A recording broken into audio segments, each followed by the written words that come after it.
حضرت سیدہ اسمی رحمتاللہ علیہ فرماتے ہیں کہ میں ایک بیاباں سے گزر رہا تھا کہ اچانک مجھے ایک چاند کی طرح چمکتے ہوئے چہرے والی عورت نظر آئی۔ میں اس کے قریب گیا اور سلام کیا تو اس نے اچھے انداز میں سلام کا جواب دیا۔ میں نے کہا، اے لڑکی، میرا تن من تیری طرف متوجہ ہے۔ وہ بولی، لیکن میں تیری طرف بالکل متوجہ نہیں۔ اگر تجھے میرا حسن بھا گیا ہے تو پیچھے دیکھو، تمہیں مجھ سے زیادہ حسین عورت نظر آئے گی۔ جب میں نے پیچھے مڑ کر دیکھا تو مجھے کوئی نظر نہ آیا۔ وہ مجھے ڈانٹ کر بولی، اے جھوٹے، مجھ سے دور ہو جا۔ جب میں نے دور سے تجھے دیکھا تو سمجھی تھی کہ تو کوئی عارف ہے، اور جب تو نے کلام کیا تو میں سمجھی کہ تو کوئی عاشق ہے، اور اب پتہ چلا کہ تو نہ عارف ہے نہ عاشق ہے، کہ تو میری محبت کا دعویٰ بھی کرتا ہے اور میری قربت پائے بغیر میرے علاوہ کسی کی طرف دیکھتا بھی ہے۔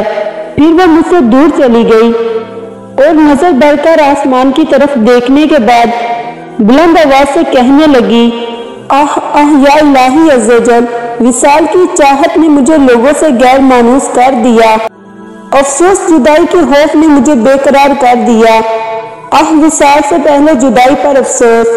پھر وہ یہ اشعار پڑھنے لگی جس کا ترجمہ کچھ اس طرح ہے، مجھے بیابانوں کے مالک کی محبت نے بکھیر کر رکھ دیا، آہ محبت میں پھر آہ، مجھے محبوب کی جدائی کے خوف نے بے چین کر رکھا ہے، اس خوف سے آہ پھر آہ۔ میرا حال اس ڈوبنے والے تاجر کی طرح ہے جو سمندر کی تکالیف سے بچ تو گیا پھر بھی حیران و پریشان رہا۔ حضرت سیدنا سالم رحمت اللہ علیہ فرماتے ہیں کہ میں حضرت سیدنا ذوالنون مصری رحمت اللہ علیہ کے ساتھ لبنان کے ایک پہاڑ پر سے گزر رہا تھا کہ اچانک آپ رحمت اللہ علیہ نے مجھے فرمایا، اے سالم، اسی جگہ کھڑے رہنا۔ پھر آپ رحمت اللہ علیہ 3 دن تک مجھ سے جدا رہے۔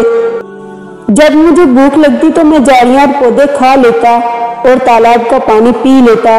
جب 3 دن گزر گئے تو آپ رحمت اللہ علیہ میرے پاس تشریف لائے۔ آپ رحمت اللہ علیہ کا رنگ بدلا ہوا تھا اور آپ رحمت اللہ علیہ پر بے خودی کی کیفیت طاری تھی۔ میں نے عرض کی، کیا درندوں نے آپ رحمت اللہ علیہ کو روک لیا تھا؟ فرمایا، مجھ سے انسانی خوف کی بات نہ کرو۔ میں اس پہاڑ کے ایک غار میں داخل ہوا تو میں نے اس میں ایک شخص کو دیکھا۔ اس کے سر اور داڑھی کے بال سفید اور پرانگدہ تھے۔ ایسا لگ رہا تھا جیسے وہ قبر سے نکل کر آیا ہو۔ وہ نماز پڑھ رہا تھا۔ میں نے اسے سلام کیا تو اس نے مجھے سلام کا جواب دیا اور کہا کہ نماز پڑھ لو۔ پھر وہ نماز کے لیے کھڑا ہو گیا اور عصر کی نماز ادا کرنے تک رکوع و سجود کرتا رہا۔ پھر محراب کی جانب ایک پتھر سے ٹیک لگا کر بیٹھ گیا اور مجھ سے کوئی بات نہ کی۔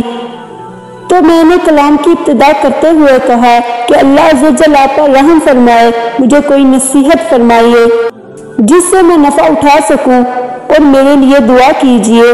تو انہوں نے مجھ سے فرمایا کہ اے بیٹا، اللہ عز و جل جسے اپنے قرب سے سرفراز فرماتا ہے اسے 4 خصلتیں عطا فرماتا ہے۔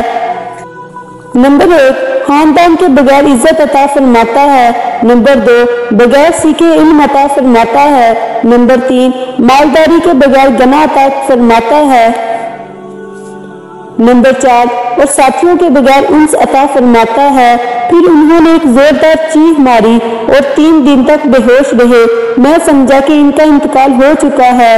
پھر جب انہیں افاقہ ہوا تو کھڑے ہو کر قریب ہی ایک چشمے سے وضو کیا اور اپنی فوت شدہ نمازوں کے بارے میں پوچھا، تو میں نے انہیں نمازوں کی تعداد بتائی تو انہوں نے وہ نمازیں قضا کی۔ پھر مجھ سے فرمایا، محبوب کی یاد نے میرے دل کو بے قرار کر دیا، پھر اس محبوب کی محبت نے میری عقل کو زائل کر دیا۔ پھر فرمانے لگے، مخلوق کی ملاقات سے مجھے وحشت ہوتی ہے اور میں رب العالمین کے ذکر سے انس رکھتا ہوں۔ اب تم سلام کر کے مجھ سے رخصت ہو جاؤ۔ میں نے عرض کی، اللہ عز و جل آپ پر رحم فرمائے۔ میں مزید نصیحت کی امید پر 3 دن تک آپ کے پاس ٹھہرا رہا تو انہوں نے ارشاد فرمایا کہ اپنے مولا عز و جل کے علاوہ کسی سے محبت نہ کرو اور اپنی محبت کا بدلہ نہ مانگو، کیونکہ اللہ عز و جل سے محبت کرنے والے عابدوں کے سرتاج اور زاہدوں کے لیے نشان منزل ہیں، اور یہی اللہ عز و جل کے برگزیدہ اور مقرب بندے ہیں۔ اس کے بعد وہ ایک چیخ مار کر گر پڑے۔ میں نے انہیں ہلا کر دیکھا تو ان کا انتقال ہو چکا تھا۔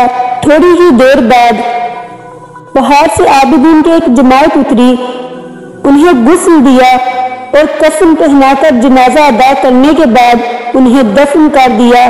میں نے ان سے پوچھا کہ اس بزرگ کا نام کیا ہے تو انہوں نے بتایا کہ ان کا نام حضرت شبان المصاب رحمۃ اللہ علیہ ہے۔ حضرت سیدنا سالم رحمۃ اللہ علیہ فرماتے ہیں کہ جب میں نے اہل شام سے ان کے بارے میں پوچھا تو انہوں نے مجھے بتایا کہ ہاں وہ ایک دیوانہ تھا جو بچوں کی ایذا کی وجہ سے چلا گیا۔ میں نے پوچھا، کیا تمہیں ان کی کوئی بات یاد ہے؟ تو انہوں نے کہا، ہاں، جب وہ بے قرار و بے چین ہوتے تو کہتے، اگر میں تیری خاطر دیوانہ نہ بنوں تو کس کی خاطر بنوں؟ اللہ کی ان پر رحمت ہو اور ان کے صدقے ہماری مغفرت ہو، آمین، بجاہ النبی العالمین۔